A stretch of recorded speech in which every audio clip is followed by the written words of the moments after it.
Bueno, muy buen día, doctor y demás espectadores, si es que alguno de mis compañeros está viendo este video. En este video estaré explicando, platicando y también comentando acerca de mi rack y pues del tema que he escogido. Que el tema escogido es sobre es sobre la patología muy poco común, muy importante esto, ¿ok? Porque hay patologías eh, escogidas o que fueron propuestas que son un poco más común, y entre más común sea, hay un poco más de accesibilidad a diferente información, estudios, análisis, etcétera, etcétera, etcétera. Bien, entonces esta patología es muy poco común y tiene una tasa muy baja de casos, que pues es la patología del ano imperforado, y que por terminología científica se denomina ano imperforado, pues un defecto congénito presente al nacer. Congénito ya nos está diciendo que es cuando se nace. Congénito es todo aquello que ya viene con el humano al momento de nacer, ¿verdad? No es algo que fue desarrollado después del nacimiento. Sí fue desarrollado, pero en su etapa embrionaria, que de esto vamos a hablar más adelante. Entonces, como les estaba comentando, esta patología, por terminología científica, se denomina ano imperforado a un defecto presente al nacer, lo cual se le conoce como congénito, en el que la apertura anal eh, no está normal. ¿A qué me quiero dar a entender con esto? En que la apertura anal no existe, o está cerrada o está bloqueada, ¿verdad? Entonces, como ya conocemos, el ano es el orificio de salida de la parte final del intestino grueso, llamado recto, a través del cual pues las heces salen del cuerpo, ¿verdad? Que pues es parte eh, del sistema excretorio. Bien, entonces, tocando los puntos principales de este video, se detallará sobre lo que se escribió en el RAC, lo que se redactó, lo que se resumió, lo que se analizó y lo que se comentó. En el resumen, básicamente lo que yo expongo es de manera general los siguientes pasos. Punto. Punto número 1. Definición de la patología. También la pude explicar ahorita, pero está también redactada. Número 2. ¿En qué etapa de la vida del ser humano sucede esto?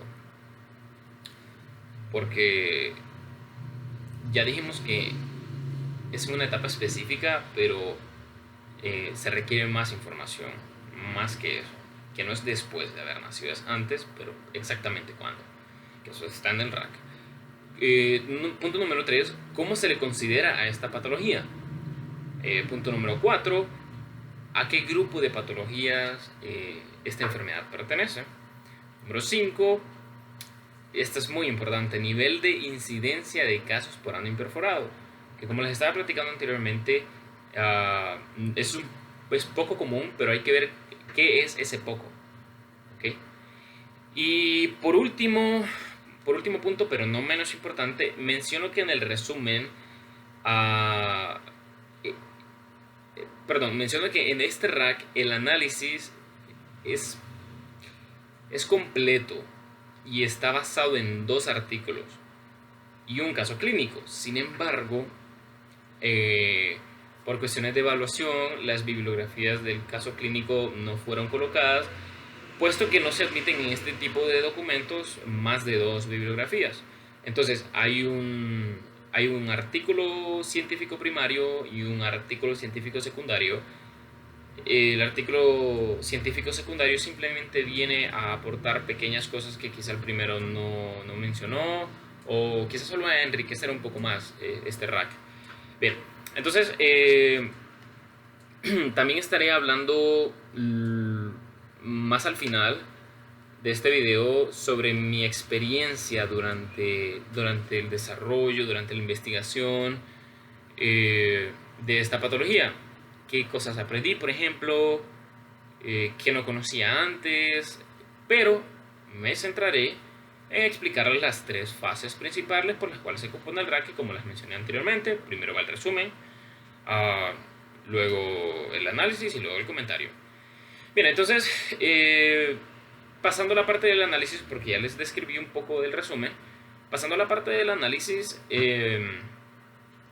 como mencioné anteriormente, la patología del ano imperforado es una patología donde la abertura del ano está bloqueada o cerrada, y esta patología forma parte, oigan bien, forma parte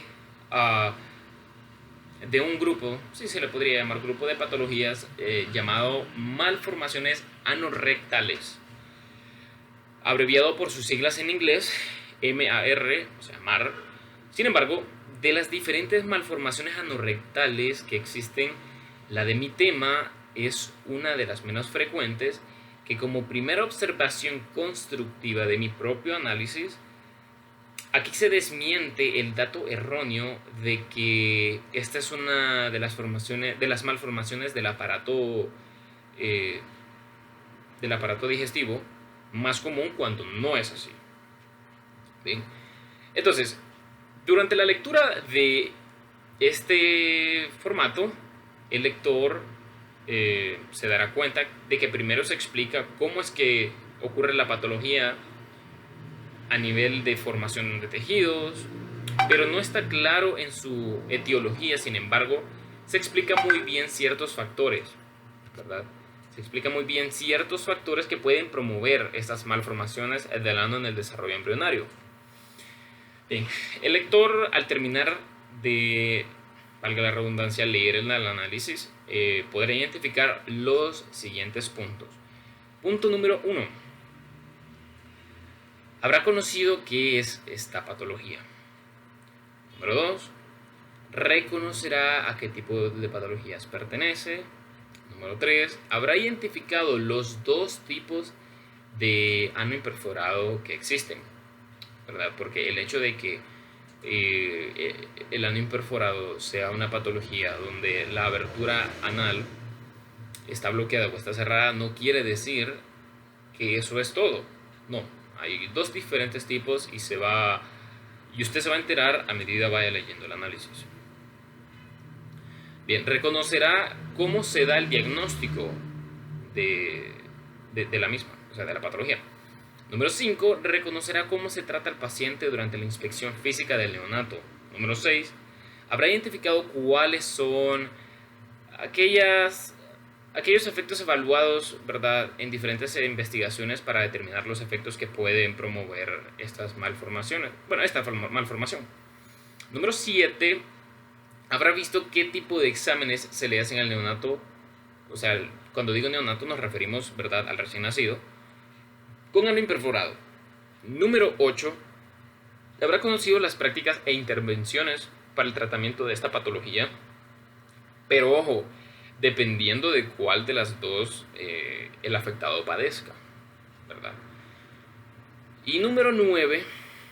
Por la forma en la que he redactado el análisis, el lector no solo se irá con todos estos puntos totalmente claros, sino que se irá con una variedad de terminología como conocimiento nuevo tanto de diferentes estructuras como prácticas quirúrgicas y nombres de otras malformaciones, porque esa es una correlación. Bien, ya en la sección del comentario simplemente expreso mi agrado o cómo me sentía al haber escogido, o sea, cómo me escogí al haber escogido este tema y cómo me sentí durante el desarrollo del mismo. Porque si bien es cierto, cuando yo lo escogí fue al azar, ¿verdad? Y nada más me llamó la atención el nombre de la patología.